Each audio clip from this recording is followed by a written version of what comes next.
RCN. Le son de la différence.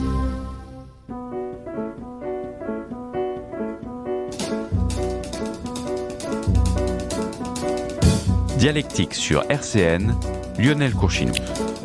Bonjour tout le monde et bienvenue dans Dialectique. Aujourd'hui, nous allons parler de la suite de l'affaire Lia. On reçoit Gabin Lider qu'on avait eu ici il y a 1 an et demi déjà, le temps passe vite, et qui nous avait parlé de sa situation. Et pour parler aussi de cette affaire, j'ai le plaisir de recevoir Stéphane Ablot. Bonjour. Bonjour. Donc Stéphane Ablot, merci d'avoir fait le déplacement malgré le contexte actuel un peu tumultueux. Quelques mots peut-être. Hier, en tant que député, j'ai voté la censure du gouvernement. Enfin, ça me semblait être quelque chose d'important. Et puis, il y a un lien direct avec l'affaire vécue par Gabin Lider. Et c'est pourquoi je suis venu ce matin. Ça me semblait être important, parce qu'il ne faut pas déconnecter le local de l'international. La preuve, sa fille a été kidnappée, elle est aujourd'hui à Djibouti, alors qu'il y a les deux jurisprudences françaises et de Djibouti qui ont ordonné qu'ils puissent la récupérer. Et je ne comprends pas comment un gouvernement ne peut pas intervenir pour faire valoir ce droit. On est vraiment là dans le droit international. Je suis aussi commissaire aux affaires étrangères, membre de la commission affaires étrangères. Il faut vraiment en sortir, quoi. Et la situation est à l'image du gouvernement, c'est-à-dire ça va dans tous les sens. Alors qu'en fait, il faut de la cohérence, quoi. Voilà, il y a une décision, on l'applique, et notre rôle, c'est d'être aux côtés de nos concitoyens qui veulent faire simplement usage des droits. Voilà. Alors pour nos auditeurs, nos auditrices, on va un peu resituer le contexte, histoire de cadrer un peu tout ça. Mais avant tout, Gabin, j'aimerais te poser une question. Dans quel état émotionnel es-tu aujourd'hui ? Ça fait maintenant plusieurs années que tu es séparé de ta fille. Comment tu le vis au quotidien ? C'est difficile pour mes parents, pour ma famille, pour moi-même. En février 2025, ça fera 3 ans. 3 ans sans ma fille, c'est inconcevable. Et l'état d'esprit dans lequel je suis, c'est mentalement, on ne lâche rien. On lâchera rien jusqu'à ce que ma fille rentre auprès de sa famille. Alors, quel souvenir, toi, tu gardes en particulier des derniers moments que tu as passés avec elle? C'est vrai qu'on a déjà une émission, et je renvoie tous nos auditeurs et nos auditrices à cette émission réalisée il y a 1 an et demi, où tu situes bien le contexte, et tu parlais justement du fait que tu étais allé à Djibouti en août 2022, si je ne me trompe pas, et c'est la dernière fois que tu as vu ta fille. Exactement. En gros, je la vois de temps en temps sur WhatsApp en appel visio, mais la dernière fois que je l'ai vue physiquement, c'est entre juillet et août 2022. Depuis, je ne l'ai jamais revue. Et entre-temps, il y a eu pas mal de choses depuis notre dernière émission. Il y a eu notamment des décisions judiciaires. Est-ce que tu peux nous situer d'abord le contexte de tout ça ? Qui est Lia, qui est ton ex-compagne, et qu'est-ce qui s'est passé ? Mon ex-compagne, Idil Omar Bobé, décide de partir en février 2022 sous prétexte... de partir à Djibouti. Sous prétexte d'un voyage d'affaires d'une durée de 3 mois. Donc moi, elle m'explique qu'elle veut partir avec ma fille. Elle était déjà partie 1 an auparavant. Et moi, je lui explique que partir 3 mois et ne pas voir ma fille pendant 3 mois, moi, c'est impossible et inconcevable pour moi. Donc on avait coupé la poire en 2. Je devais venir au bout d'1 mois à Djibouti, rester 15 jours et récupérer ma fille. On aurait fait 1 mois et demi. Elle aurait pu rencontrer sa famille à Djibouti, et tout est bien qui finit bien. Malgré la séparation, c'est la mère de ma fille. Je voulais pas que ça se passe mal. Donc on essaye d'être arrangeant. Et au final, j'ai été totalement arnaqué. Et je me suis rendu compte, j'ai découvert le poteau rose quelques semaines après. Et s'en est suivi d'un long combat judiciaire où j'ai obtenu la garde exclusive, où j'ai gagné devant la cour d'appel de Nancy. Et enfin, à Djibouti, où j'ai obtenu l'exéquatur. Donc du coup, il y a des accords bilatéraux qui existent entre la France et Djibouti, et il faut tout simplement appliquer la justice des deux pays. Il faut travailler main dans la main, et la situation actuelle, faut pas se moquer du monde, c'est kafkaïen, c'est impossible. Avec tout ce qui se passe à l'heure actuelle, comment c'est possible que je n'ai pas récupéré ma fille ? Ça a été médiatisé, tout le monde est au courant. Le chef de la nation, monsieur Emmanuel Macron, est au courant. J'ai un courrier qui le prouve. Donc, si avec tout ça, ma fille n'est pas là, il y a des choses que j'arrive pas à comprendre. On parle d'implication politique, on va y revenir. Gabin, tout d'abord, monsieur le député, qu'est-ce qui vous a poussé à soutenir Gabin leader dans ce combat et quels efforts avez-vous entrepris pour interpeller par exemple les autorités françaises sur cette affaire? Je crois que dans beaucoup vivent de manière personnelle aussi des trajectoires qui sont les leurs. Après, je ne vais pas rentrer dans les explications de chaque vie privée. Moi-même, j'étais enfant divorcé quand j'étais petit. Je me suis construit comme ça. C'est des traumatismes, c'est des souffrances. Après, faut pas non plus toujours se lamenter. Faut pouvoir avancer. Mais quand on comprend ce que cela signifie, on ne peut pas être insensible. Je veux dire, un enfant a besoin de ses parents. Gabin, c'est le papa. Donc, je veux dire, c'est un combat qui est normal, légitime, et qui est d'autant plus légitime qu'on doit le soutenir quand on a soi-même connu pour d'autres raisons, dans d'autres circonstances, d'autres combats, quoi. Et c'est le combat de la vie de celles et ceux qui aiment leur famille, quoi, tout simplement. Donc après en dehors de ces aspects-là affectifs, il y a aussi un aspect légal. Vous avez une justice qui doit s'appliquer. Alors hier, c'est étonnant parce que hier matin, en commission affaires étrangères, je suis intervenu sur, alors c'était la convention d'extradition entre des personnes entre le Cambodge et la France. Alors nous, on a notre justice, le Cambodge a sa justice, et ensuite il y a une convention qui se met en place. On doit définir des axes communs. En gros, vous avez quelqu'un qui est dans le narcotrafic, qui est emprisonné en France. Eh bien, si c'est quelqu'un de cambodgien, le Cambodge peut l'extrader. Ou vice-versa, un Français qui est au Cambodge. Donc, on a deux justices qui ne sont pas les mêmes, mais qui se rencontrent. Donc, elles définissent une convention. Là, on a Djibouti, la France, et à un moment donné, les deux se sont rencontrés, et il y a possibilité légale, c'est même une ordonnance, de récupérer la petite et de la ramener ici en France. Et on voit après comment cette affaire a fluctué. Donc nous, notre rôle, enfin moi le mien en tout cas, je suis en relation directe avec le ministre des Affaires étrangères, qui ne l'est plus. Un gouvernement va être nommé. Technique ou politique, ça ne change rien. Mon rôle, ça va être d'interpeller, y compris directement le chef de l'État. Vous aviez évoqué... On lâchera pas. C'est une affaire de droit universel, droit international. Donc, on a cette chance-là de pouvoir voir en direct les ministres ou le président de la République. Je veux dire, il faut simplement que ça bouge. On peut pas lâcher l'affaire. Vous aviez évoqué un manque de réponse claire peut-être du ministère de la Justice. Qu'est-ce qu'il faudrait faire pour accélérer le processus selon vous ? Il faut que la France se fasse respecter au niveau international. Donc c'est difficile dans ce contexte actuel, mais c'est possible et il faut rien lâcher. Donc ce que la nation peut plus faire au niveau du sommet de l'État, le citoyen peut le faire au niveau de la base de l'État. Et pour moi, il y a pas c'est pas péjoratif quand on dit base, c'est là où les gens vivent. Gabin, lui, est sur le territoire de Nancy, mais son affaire est internationale. Et c'est très bien que vous puissiez filmer et puis interviewer aujourd'hui, parce que il faut faire vivre les choses. Et moi, j'ai un message à dire à Djibouti. C'est pas, pour moi, c'est pas un coup d'épée dans l'eau. C'est, on vous remercie de faire appliquer la loi, et on viendra vers vous pour que vous ouvriez les portes, et puis que Gabin puisse récupérer, aller chercher sa fille, quoi.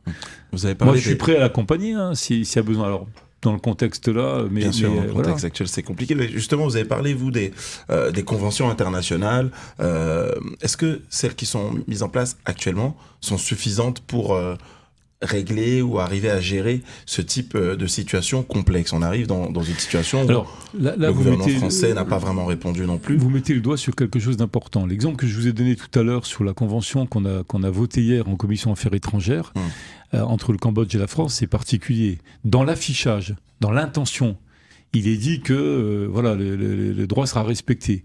Et en réalité, on se rend compte que des prisonniers là-bas au Cambodge le sont pas parce qu'ils sont des criminels, ça c'est le prétexte, c'est parce qu'ils sont prisonniers politiques par exemple. Et nous on l'a bien expliqué dans la Convention que quand il s'agissait de prisonniers politiques ou des journalistes ou dont la liberté d'expression est bafouée, on pouvait pas non plus jouer le jeu de l'État qui bafouait des droits des droits de l'homme. Donc là, on a un État de Djibouti, une gouvernance qui dit des choses, mais qui ne les applique pas. Donc, moi, je crois qu'il faut continuer à espérer dans une convention. Il n'y a pas d'autre solution. Il faut une convention, il faut appliquer les règles.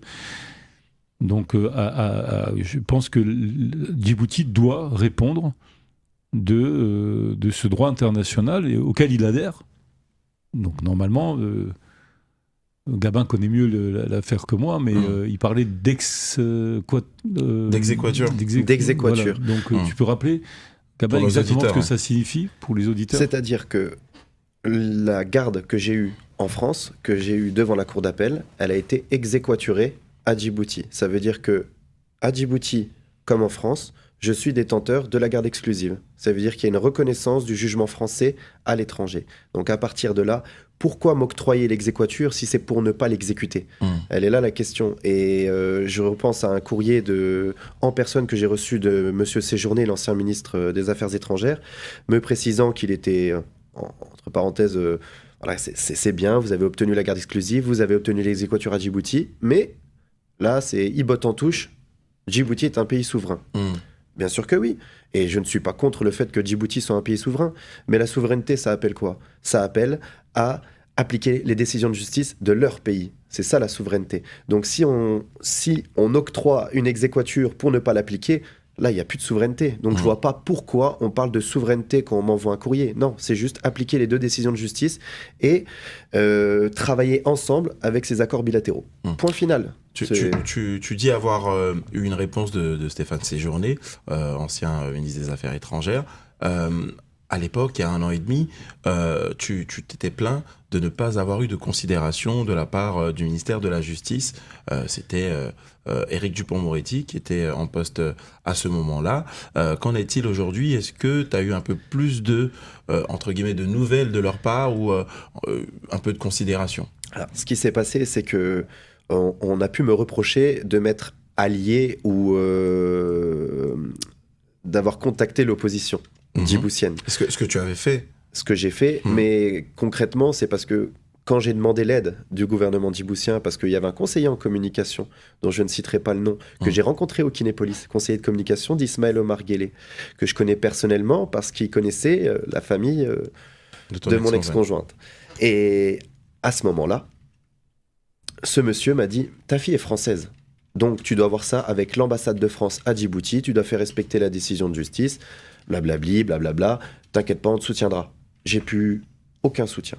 Donc moi, à un moment donné, je cherche et je pose des questions, je demande à l'opposition, et l'opposition m'explique que je n'aurai jamais de réponse d'Éric Dupond-Moretti.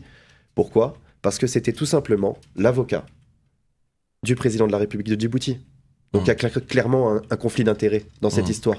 Mais laisser un concitoyen français avec une fille française enlevée à l'étranger, le laisser sans réponse malgré tous les courriers que j'ai pu envoyer, malgré un courrier qui a été co-signé par Stéphane Ablot et par Mathieu Klein, comment c'est possible? À un moment donné, il y a un bug dans la matrice. Là, tu pointes le doigt sur quelque chose qui est peut-être fondamental dans cette affaire, ce sont les relations diplomatiques entre la France et Djibouti. Dans quelle mesure elles pourraient compliquer le fait d'arriver à une résolution de cette affaire?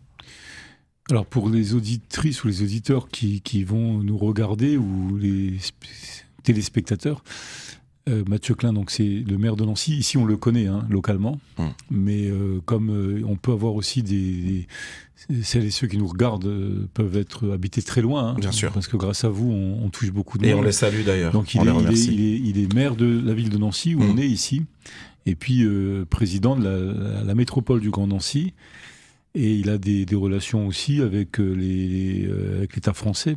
Et donc, il est lui-même officier d'État, puisque en tant que maire. Et moi-même, en tant que député, effectivement, on avait signé ce courrier. Alors, l'application, moi j'ai confiance. Je pense que c'est l'honneur aussi d'un pays d'appliquer ses règles. Alors, on peut comprendre, il peut y avoir des tergiversations, des conflits d'intérêts, comme Gabin vient de les évoquer. Et ça fait partie de la vie, mais à un moment donné, il faut reconnaître ses erreurs. Et je crois que la seule issue possible, c'est le respect des règles. Faute de quoi, on peut considérer que ces règles, c'est un apparat et qu'on n'est plus dans la règle, mais qu'on est dans une république bananière, ce qui n'est pas le cas, puisque par définition, il faut aussi une constitution, et il faut l'application des règles qui caractérisent, qui animent cette constitution. Donc il faut appliquer la loi. Est-ce que vous pensez qu'il faudrait revoir... Il faut des relations diplomatiques. Donc il faut aussi jouer avec les ambassadeurs, il faut pouvoir aller sur place, et simplement... c'est l'honneur des deux nations, quoi. Est-ce qu'elles sont capables de discuter, de dialoguer, de mettre en place... Après, c'est toute l'image qu'elles peuvent avoir, quoi. Faut arrêter avec les relations, peut-être de son ex-femme, qui serait bien avec telle personne, de tel pouvoir, mais ça n'a aucun rapport. Ça, c'est des... Comment... on n'est pas dans une affaire... L'État doit appliquer le droit commun. Et pas défendre les intérêts privés de tel citoyen qui arrangerait telle situation. Enfin, je veux dire, sinon, il n'y a plus d'État, quoi. En parlant de droit, justement, est-ce que vous pensez qu'il faudrait revoir la législation française ou internationale pour mieux protéger les enfants dans des situations similaires ? C'est pas qu'il faut revoir, c'est que pour que ça fonctionne, il faut être deux. Il faut deux États. Donc, moi, je crois que la France, quand même... Malgré ses défaillances, on l'a vu hier pour la censure, elle fonctionne, les institutions fonctionnent, la preuve. On a pu voter, on est libre, on n'a pas eu de pression, on est vraiment libre de nos choix. Bon, moi je crois que l'État français doit rentrer en contact avec Djibouti, et puis après avoir une relation sincère, et que les deux fonctionnent ensemble, main dans la main. Donc appliquer la règle qui a été définie. Finalement, est-ce que vous ne faites pas peut-être cavalier seul sur ce sujet-là ? Est-ce qu'il y a des sujets similaires qui ont été traités par des collègues à l'Assemblée, ou est-ce que ce sont des situations que vous avez l'occasion de discuter ? Rien n'est facile, tout n'est jamais très clair, mais à un moment donné, il faut aussi avancer. Je donnais l'exemple tout à l'heure des relations avec le Cambodge. On a d'autres exemples avec d'autres États. En fait, Gabin le dit souvent, c'est plutôt, on est dans une situation particulière avec des États qui ne se respectent pas forcément eux-mêmes, puisqu'ils disent des choses, ils ne les font pas. Donc c'est à eux aussi de mûrir, et c'est tout à leur honneur. Et moi, je crois que Djibouti prend une dimension internationale légitime en appliquant les règles. Et nous, on leur tend la main pour leur dire, écoutez, vous avez cette perspective-là, et c'est tout à votre honneur. Cette affaire locale devient une affaire d'État. Internationale. Moi, je poserai une question au prochain gouvernement, sans aucun souci, puisque c'est un citoyen local qui est aussi un citoyen mondial, puisque sa fille, elle se trouve loin d'ici. Mais 7000 km, c'est ça, oui, à peu près. On dit souvent loin des yeux, loin du cœur, mais c'est pas le cas. Elle peut pas être enlevée du cœur de son papa, quoi. Gabin, donc on a parlé du soutien ou du non-soutien de certaines autorités françaises. Il y a aussi ce rôle, la dimension politique de cette affaire. Quel rôle, selon toi, ça a joué On parlait de la proximité de la mère de Lia avec des personnalités influentes. On l'a évoqué il y a 1 an et demi. Stéphane Ablot parlait du fait aussi qu'il faut éviter de rentrer dans des républiques bananières où on avantage les intérêts privés de quelques-uns par rapport à la loi. Toi, quel est ton regard là-dessus ? Mon regard, moi, je veux rester seulement factuel. C'est-à-dire que moi, je suis pas en train de m'allier à l'opposition, d'être contre le président de la République de Djibouti ou contre le président de la République française. Tout ce que je veux, c'est être factuel et récupérer ma fille et appliquer les règles qu'il y a eu entre les deux pays. Par contre, quand la diaspora djiboutienne me contacte, et quand la diaspora djiboutienne sur les réseaux sociaux, via des radios au Canada ou même n'importe où dans le monde, publie des vidéos ou des photos de la mère de ma fille avec la garde présidentielle. Il y avait un défilé de l'indépendance il y a 2 ans, et je la vois à quelques mètres de la première dame à Djibouti. Là, ça me pose question. C'est concrètement quel rôle a la mère de ma fille à Djibouti? Comment elle peut avoir cette impunité? Comment elle peut refuser de répondre à la justice française, répondre aux médias français? Elle ne répond à personne, elle fait que ce qu'elle veut. Et ça me pose réellement question. Et quand je vois aussi... et là, c'est malheureux d'en arriver là. Et là, ça m'a perforé le cœur de savoir que la mère de ma fille peut apparaître à Djibouti dans des articles où on parle de prostitution, où on parle de trafic de cocaïne, où on parle de graves implications. Donc, je ne dis pas que c'est vrai. Je ne me permettrai pas de dire ça parce que j'en ai aucune preuve. Mais en tout cas, moi, il y a des articles que je vois de la diaspora djiboutienne. Et là, ça m'interpelle. Et là, j'ai vraiment peur. Quand je vois ma fille en photo dans un restaurant qui s'appelle Vogue, avec la maman, et ce restaurant apparemment abriterait un réseau de prostitution, là, oui, là j'ai vraiment peur. Qu'est-ce qui freine alors les choses dans le processus de récupération de ta fille aujourd'hui?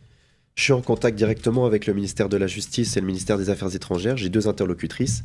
Et je trouvais que ça avançait. On avait, on va dire, quelque part un peu créé de liens. On pouvait s'appeler, on pouvait se donner des nouvelles. Qu'est-ce que moi je souhaitais? Et tout ce que j'ai demandé, rien n'est pris en compte. J'ai demandé à être protégé auquel cas où je vais à Djibouti, car j'ai reçu des menaces de mort. L'ambassade de France a dit clairement qu'il ne ferait strictement rien. J'ai demandé à ce que l'ambassade de France puisse aller au domicile de la maman pour exéquaturer l'exéquature avec l'aide d'un huissier de justice djiboutien. Rien. Mais par contre, quand je reçois un mail du ministère des Affaires étrangères me stipulant que la maman a demandé une bourse pour l'école de ma fille, et je précise d'ailleurs que l'éducation nationale française, et plus particulièrement l'AEFE, est en tort et dans l'illégalité la plus totale, étant donné que je suis seul détenteur de la garde exclusive, donc de l'autorité parentale. Depuis la décision de justice. Depuis la décision de justice. De février, c'est ça? De février, c'est ça. De cette année. C'est ça. Donc comment c'est possible? Et même de 2023. Donc ça fait deux années de suite que ma fille est inscrite à l'école Dolto à Djibouti, une école française privée, sans mon accord. Avec une bourse française? Avec une bourse pour la première année. Et là, la deuxième année, ils se permettent quand même de m'envoyer un courrier, un mail, donc le ministère des Affaires étrangères, pour me préciser que la maman a demandé une bourse, mais que vu que je suis seul détenteur de l'autorité parentale, c'est à moi de décider si ma fille doit être inscrite et si si la maman peut avoir une bourse. Mais comment c'est possible? C'est-à-dire que là, on voit tout le contraste et tous les problèmes que ça... Les contradictions totales entre le ministère des Affaires étrangères, entre l'éducation nationale. Est-ce qu'il y a une communication entre ces deux ministères? Penses-tu qu'il y a une communication? Oui, ils communiquent entre eux. Par rapport à cette affaire? Par rapport à cette affaire, oui, ils communiquent entre eux. La justice et les affaires étrangères. Pour l'éducation nationale et l'AEFE, j'ai aucune nouvelle. Donc ça, je peux pas vous dire, j'ai pas le suivi de ma fille, j'ai rien. Rien du tout. Le seul suivi que j'ai, c'est les appels que je peux avoir en visio avec ma fille. C'est tout. Alors, Stéphane Ablot, comment on peut faire pour essayer de délier cette situation? Il faut continuer le combat. C'est un combat. Il faut que le Djibouti réagisse. Moi, pour ma part, je conclurai, ou plutôt j'introduirai la future action qu'on va mettre en œuvre. Nous, on envoie des courriers, pour l'instant on en est là, mais il faut pouvoir aussi réagir, se rencontrer. Je demanderai une mission, moi, à la commission, pour voir si je peux effectivement aller sur place. Et je pense à l'école dont Gabin vient de parler, puisque ça se passe à Djibouti, l'école Françoise Dolto. École Dolto. Alors, Dolto, donc, c'est quand même quelqu'un qui est important dans l'histoire de la pédagogie, de l'enfance. Et Françoise Dolto avait créé les maisons vertes. Il me semble que c'est ça. On pourrait vérifier, je crois.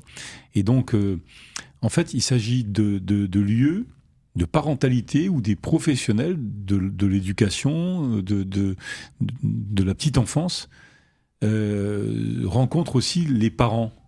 Donc l'enfant se rend compte qu'il y a les parents, il y a aussi l'éducation, puis il fait le lien, et ça permet de le faire évoluer dans un cadre à la fois affectif et parental, et puis un cadre aussi professionnel et éducatif. Mais pour qu'il y ait les parents, il faut aussi qu'il y ait dans les parents qu'il y ait le père.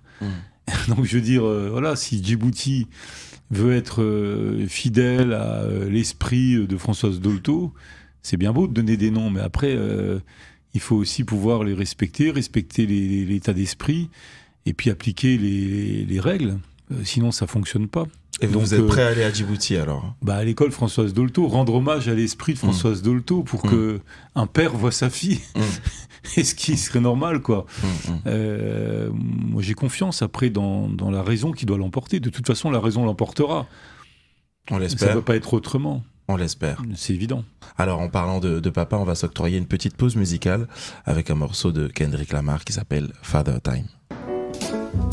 13h, 14h, Dialectique sur RCN, Lionel Courchinou. Et on est toujours sur RCN 90.7, on parle de l'affaire Lia, cette affaire d'enlèvement.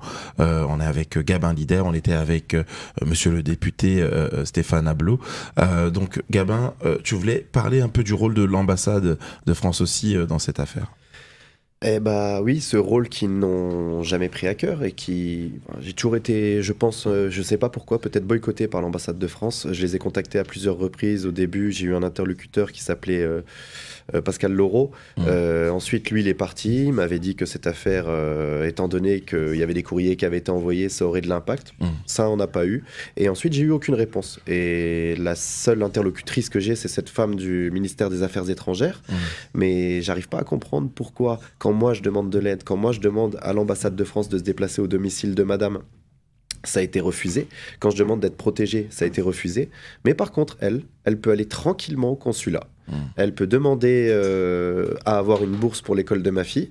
Et là, ils sont carrément allés à son domicile et ils ont constaté dans quelles conditions vivait ma fille. Donc apparemment un appartement assez vétuste, mais ma fille a sa chambre individuelle. Apparemment il y aurait un jardinier. Je voudrais bien savoir si elle n'a pas de moyens pour payer une bourse, comment elle peut payer un jardinier et une servante. Et tout ça pour justifier le fait qu'elle puisse avoir cette bourse. Donc moi, ça m'interpelle. C'est qu'elle, elle fait des demandes, alors qu'elle a enlevé ma fille, et que l'ambassade de France en est conscient. Malgré tout ça, ils vont au domicile, et quand moi, je demande de l'aide, il n'y a plus personne.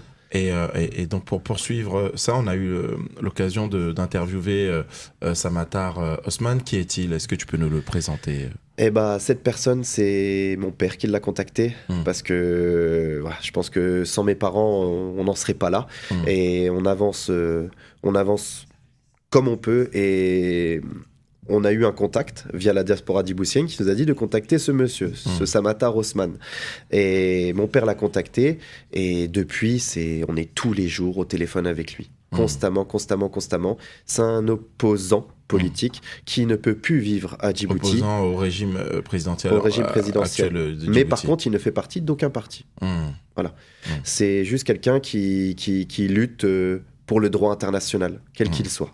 Très bien. Eh bien, on va écouter tout de suite l'interview de Samatar Osman. Pour me présenter en quelques mots, mon nom est Samatar Osman Omar. Je suis né à Djibouti. À l'époque, c'était le territoire français des Afars et des Issa, qui, par la suite, est devenu la République de Djibouti en 1977. Donc, pour résumer, je suis un franco-djiboutien exilé actuellement, et cela depuis le 10 août 2019, en France. Je suis actuellement le président cofondateur de Radio Bukao, qui est la principale radio d'opposition djiboutienne et qui est immatriculée à Paris pour des raisons évidentes de sécurité, bien évidemment.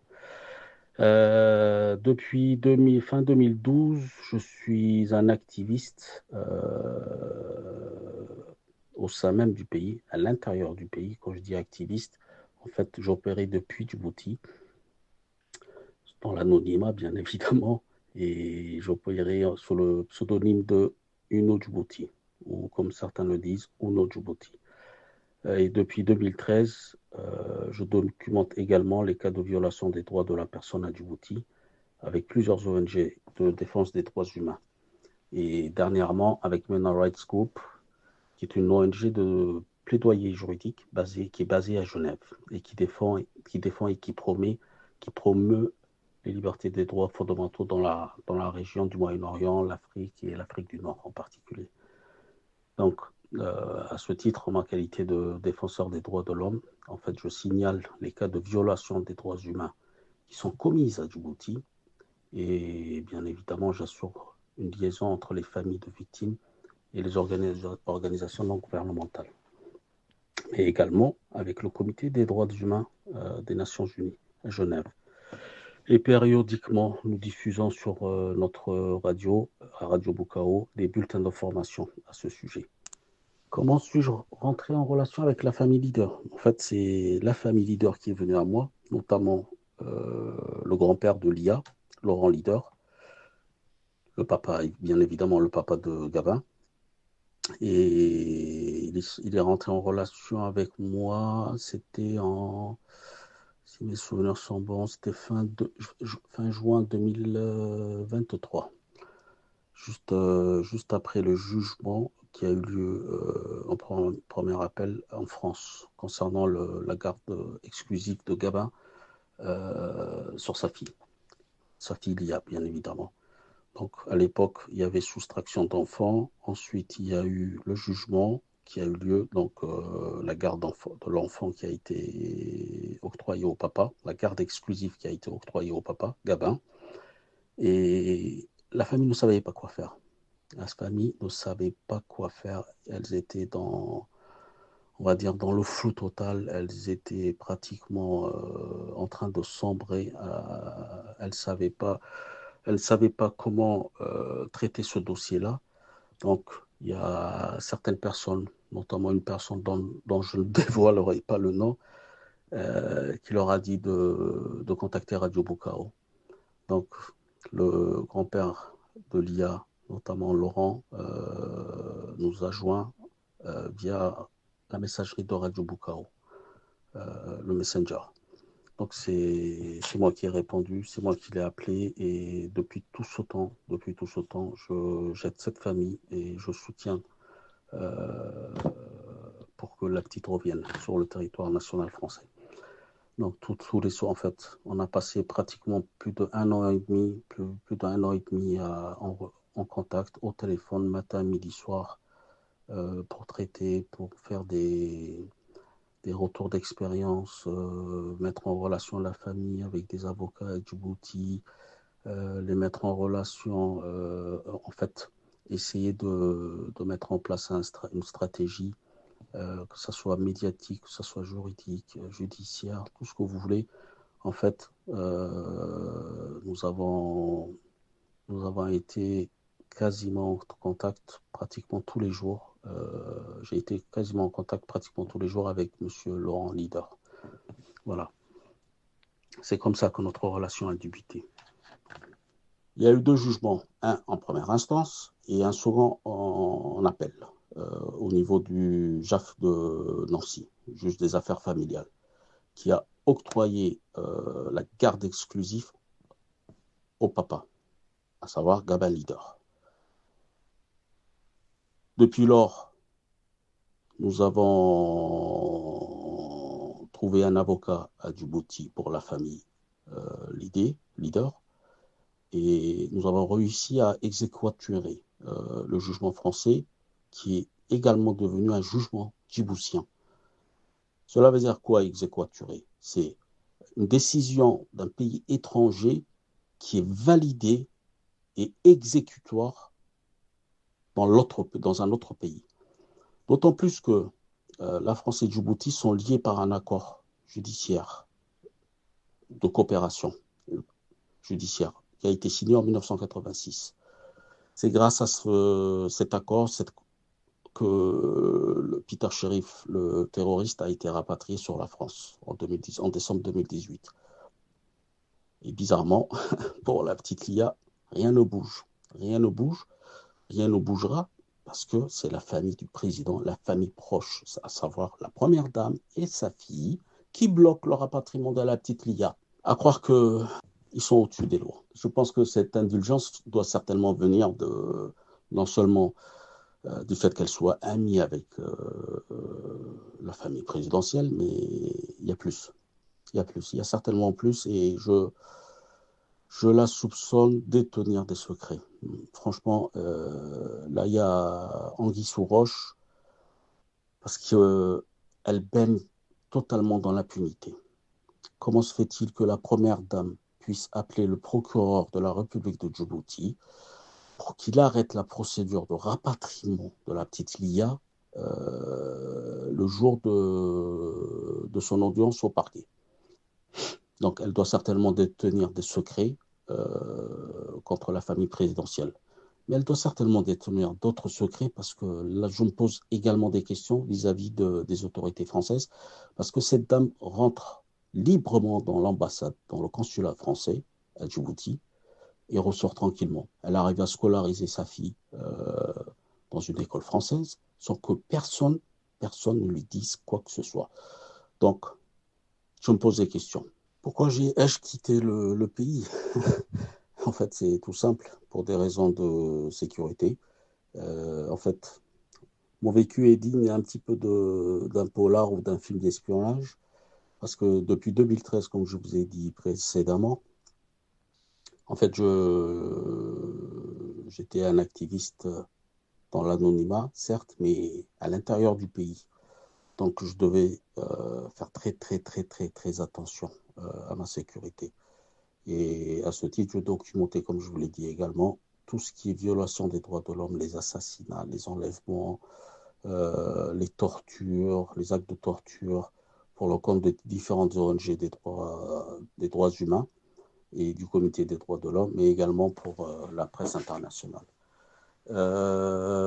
Donc, je me suis aperçu au fil des mois, dans le courant 2018, que mes comptes ont commencé à être... il y avait plusieurs tentatives de hacking, quelqu'un en fait tentait de craquer, que ce soit mon Facebook, mon Twitter ou mon YouTube. Donc, j'ai commencé à m'inquiéter. Donc, j'ai pris les devants parce que si je me faisais arrêter à l'intérieur du pays, j'étais mort, tout simplement. Tout simplement, j'étais mort et je disparaissais de la circulation. Donc, il a fallu, pour ma propre sécurité, que je quitte le pays avant qu'on découvre ma vraie identité. Parce que j'étais activement recherché depuis des années par les autorités djiboutiennes.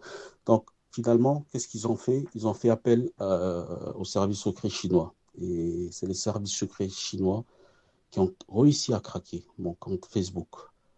Heureusement pour moi, j'étais déjà très loin. On va dire pas très loin, mais j'étais à Nairobi. Mais par contre, Nairobi, c'était à côté. C'était à côté et on pouvait toujours m'atteindre. Donc, dès qu'ils ont craqué, que j'ai su qu'ils ont craqué, j'ai relevé les adresses IP d'où le hacking est parti. En fait, il y a eu 3 endroits, 2 endroits à Djibouti, non, pardon, un endroit à Djibouti, un endroit, un hacker qui se trouvait en Allemagne et le 3e qui était en Chine, à Hong Kong, exactement.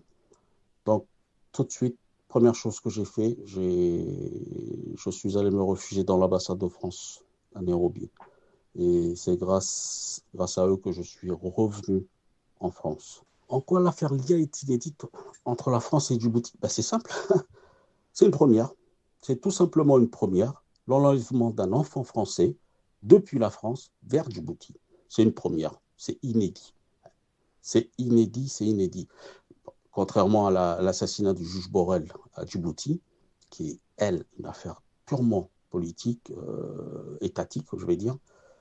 Grâce aux réseaux sociaux, en fait, cette affaire, l'affaire Lia, elle est devenue virale. Elle est devenue carrément virale avec une très, très, très forte interaction entre les deux peuples.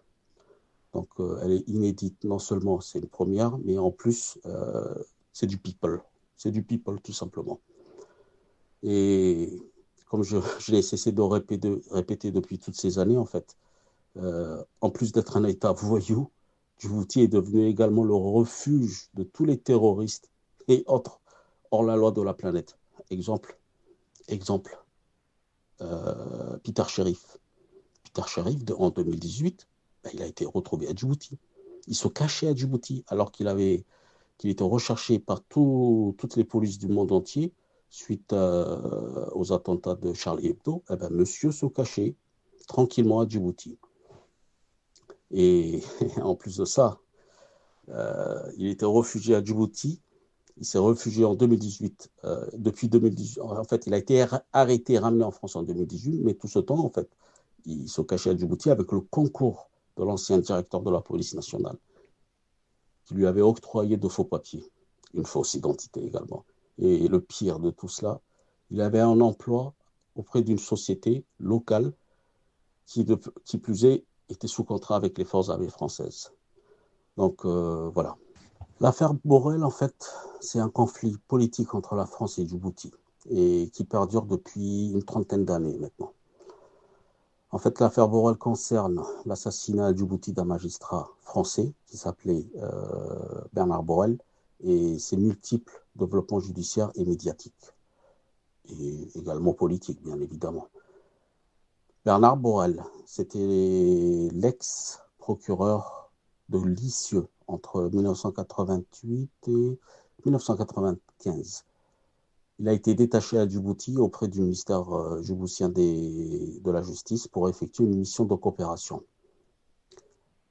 Quand il disparaît, en fait, il a disparu vers le 18 octobre, oui, c'est ça, 18 octobre 1995, et son cadavre a été retrouvé le lendemain dans un ravin, en partie calciné. Au début, l'hypothèse du suicide a été, dans un premier temps, privilégiée par les autorités djiboutiennes, mais également françaises. Mais en février 1996, en fait, volte-face, la justice française a requalifié, à la suite d'une information judiciaire, en assassinat, en fait. Et en fait, Isabelle Borrell, veuve de la victime, était elle-même magistrate à Toulouse, mon lieu d'habitation actuel.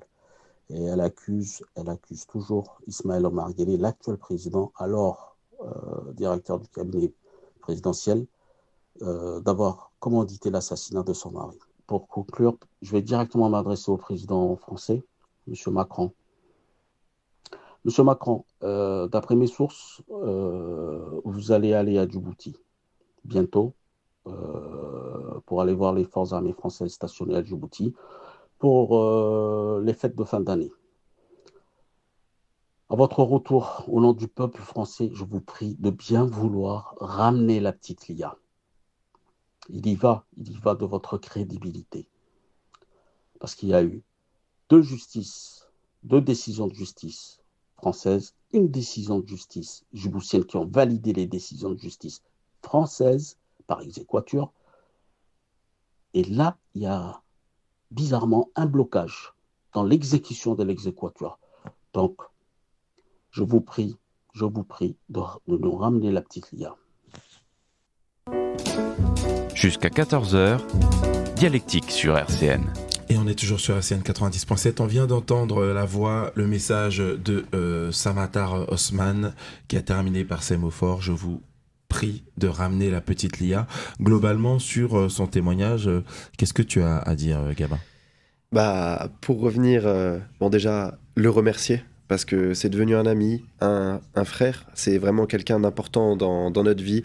Il a rien demandé en retour. Il nous a aidés, il nous aide tous les jours. C'est notre notre pilier sur qui on peut se reposer. Parce que je vous mens pas que c'est vraiment compliqué le contexte familial.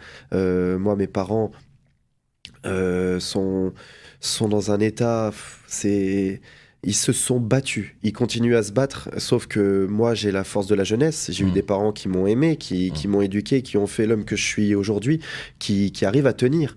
Mais mes parents, c'est les grands-parents, et il faut pas oublier le rôle des grands-parents avec un enfant.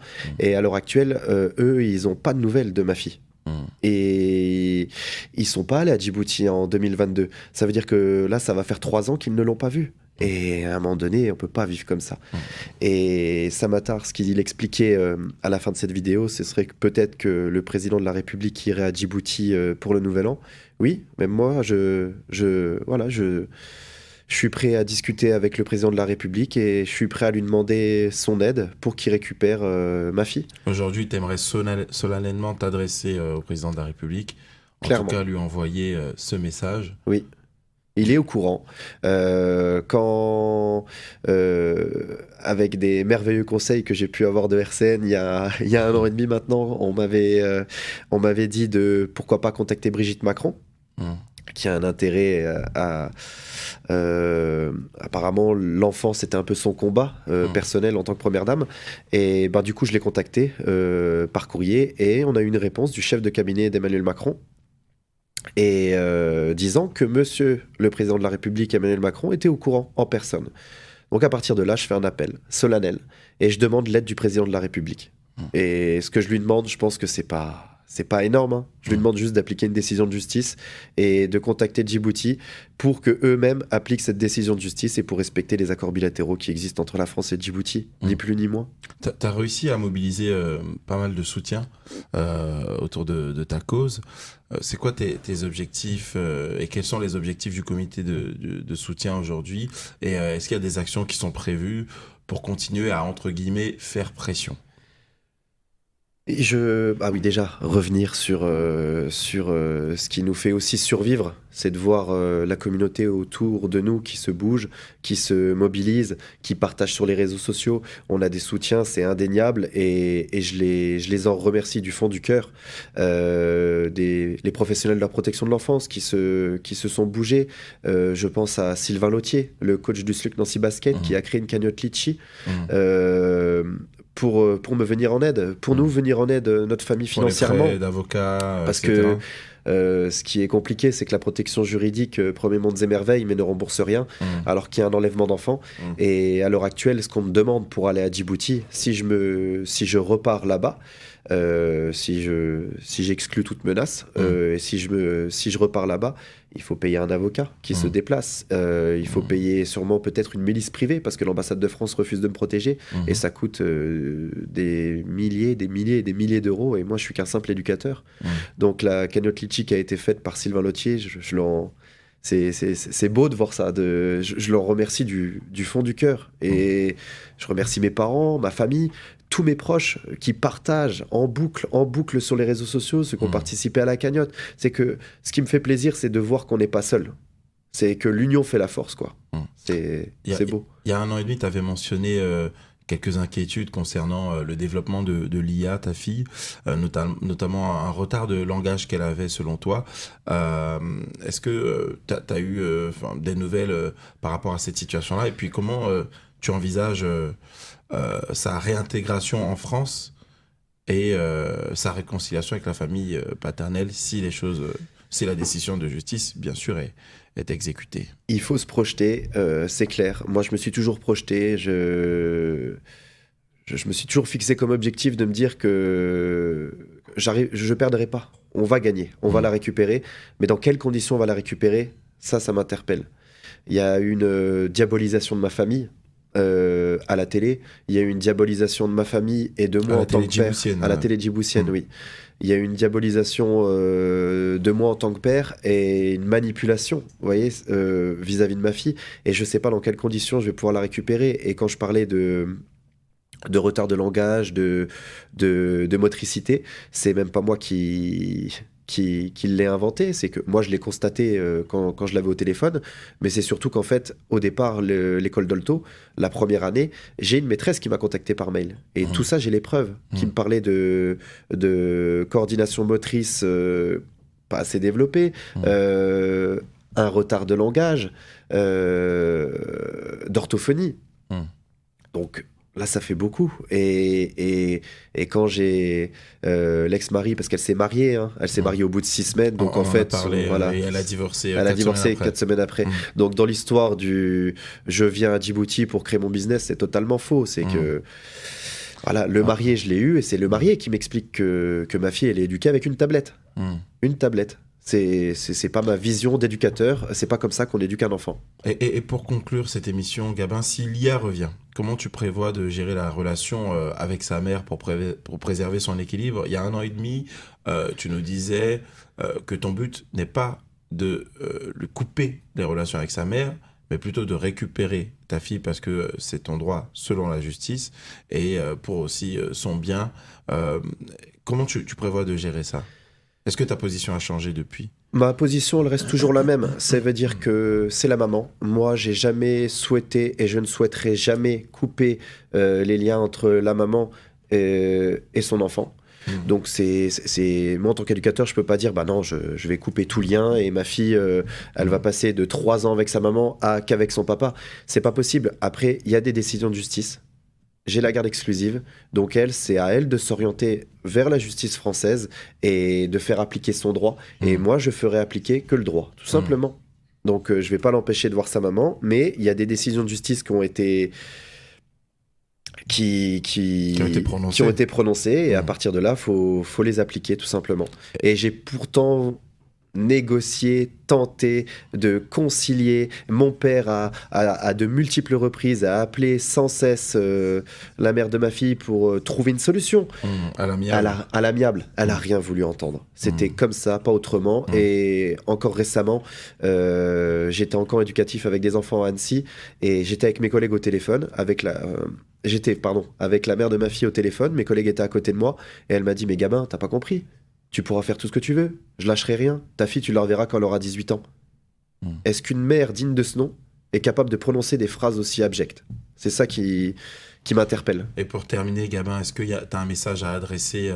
Il y a peut-être d'autres parents qui sont confrontés à des situations similaires à la tienne. Et un mot pour ta fille si jamais elle tombe sur cette émission. Je pense que d'un point de vue global et mondial, il est temps de bousculer l'ordre établi vis-à-vis des enlèvements d'enfants, parce que personne n'agit concernant les enlèvements d'enfants. Moi, c'est un cas exceptionnel. J'ai réussi à obtenir une exéquatur et il y a des accords bilatéraux entre les deux pays. Mais avec d'autres pays, je prends des cas au Japon, je prends des cas en Russie, de personnes avec qui j'ai partagé beaucoup d'émotions parce que leurs enfants aussi ont été enlevés. On est nombreux, et personne ne nous entend. Et moi, j'ai envie qu'une personne m'entende, c'est ma fille. Je veux que Lia, tu saches que je suis là pour toi, que je t'aime plus que tout au monde, que je ne t'ai pas abandonné. Et j'espère que quand tu grandiras, tu verras tout ce qui a été fait pour que tu puisses revoir ta famille et ton papa. Merci beaucoup, Gabin. Merci d'avoir pris le temps de nous partager ton histoire aujourd'hui. On se tiendra informé avec RCN de la suite et tu es toujours le bienvenu sur notre plateau, comme tu le sais. Merci à vous. Merci beaucoup. Au revoir.